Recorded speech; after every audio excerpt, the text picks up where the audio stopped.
Müəllim, buyurun özünüz zəhmətiniz. Astara İncir Hakimiyyəti Başçısının Pəlikəş kənd İnzibati Ərazi İdarəsi üzrə nümayəndəsi Xəqani xanımı. Bu məlum xoşagəlməz hadisə ilə bağlı.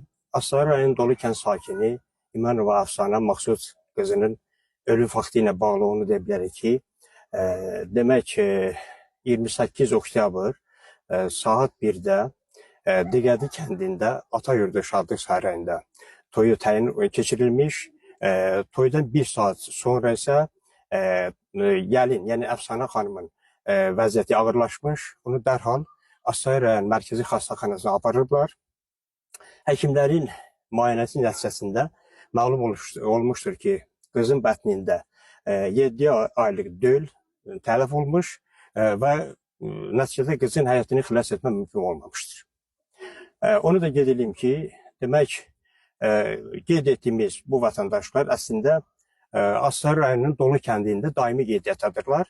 Ancaq onlar həmişə Bakı şəhərində, parniklərdə, ondan sonra isə demək ki, gənclərimiz karyerdə və digər yerlərdə onlar işləməyə gedirlər. Eyni zamanda deməli həmin ərazidə olan fermalarda, qoşulu fermalarında işə gedirlər.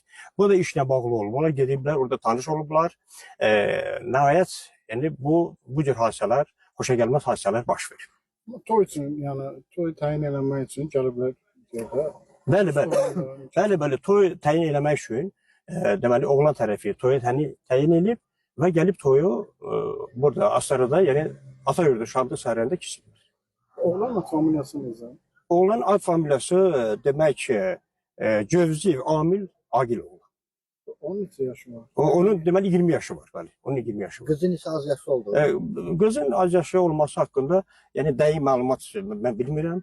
Dəqiq məlumat bilmirəm. Ancaq deyilənə görə qız da, yəni yanvarda artıq onun 18 yaşı tamam olacaqdır. Yəni bir dəfə qeyd edək ki, yəni bunlar sırf toya görə gəliblər. Bəli. Toy keçirilməsi. Bunlar daimi Bakıda yaşayıblar. Bəli.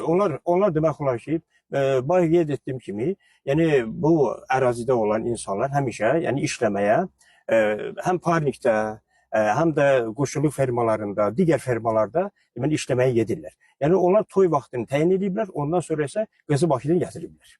Gətiriblər burada, yəni toyu keçiriblər. Şadlıq evində də bilməyiblər ki, bunun yaşı. Yox, onu yaşını gizlədiblər. Bəli, yaşını gizlədiblər. Həm də ki, qızın vəziyyətinin hansı formada olması barədə də, bu barədə də onlar heç bir məlumat bilmirlər.